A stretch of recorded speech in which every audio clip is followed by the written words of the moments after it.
জায়গাটায় আমরা যাচ্ছি সেখানে জানতে হবে যে আল্লাহর প্যারা হাবিব হযরত আহমদ মুস্তাফা মুহাম্মদ মুস্তাফা সাল্লাল্লাহু আলাইহি ওয়াসাল্লাম সেই জায়গায় ছিলেন, সেখানে ঘুরেছেন, সেই জমি নিয়ে চলাফেরা করেছেন। তাহলে এমন কোনো কাজ আমরা করবো না যার দ্বারা আমাদের বেয়াদবি হয়। হজের সময় যখন আমরা ইহরাম অবস্থায় থাকতাম তখন আমাদেরকে বলা আমাদের ইহরামের যে পাবন্দি আছে সেই পাবন্দির মধ্যে ছিল কি যে কোনো গাছের পাতা ছেঁড়া যাবে না, গাছের ডাল ভাঙা যাবে না।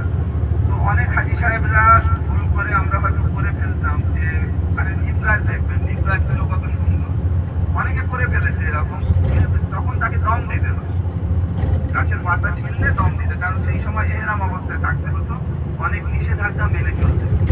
আমরা যাচ্ছি ইনশাআল্লাহ দেখবো আরাফাত।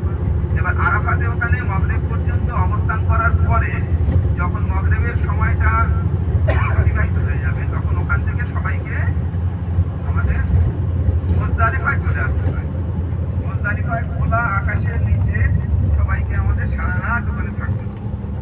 থাকার পরে ওখানে আমরা যে হজের দিন 3 সাথে 21 3 দিন 7টা করে, প্রথম দিন শুধু বড় শয়তানকে কাকর মারতে হয় 7টা কাকর, দ্বিতীয় দিন বড়, মেজ এবং ছোট শয়তান তাদেরকে 7টা করে কাকর মারতে হয়। তাহলে 3 সাথে 21। আর তৃতীয় দিন আবার বড়, মেজ, ছোট 3টে শয়তানকে 7টা করে কাকর মারতে হয়। তাহলে 21, 42 আর 7 49টা মোট কাকর আমাদেরকে জামারায় নিক্ষেপ করতে হয়। আরো কিছু বেশি কাকর আমাদের ওখান থেকে সংগ্রহ করতে হতো। তো আলহামদুলিল্লাহ আমাদের মুফতি সাহেব, মুফতি মোফাজ্জল হক সাহেব, ওনার তত্ত্বাবধানে আমরা প্রশিক্ষণ নিয়েছিলাম।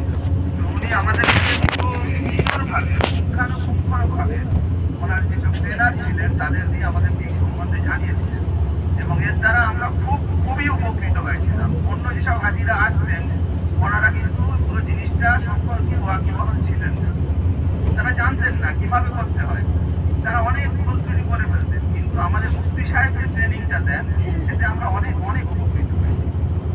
এতে আমাদের হজের যে ফরজ হুকুম, হজের ওয়াজিব কি আছে, হজের সুন্নাত কি আছে, হজের মুস্তাহাব কি আছে, এই জিনিসগুলো আমাদের মাথার মধ্যে একদম প্রায় সময় ধরে উনি ট্রেনিং দিয়েছে।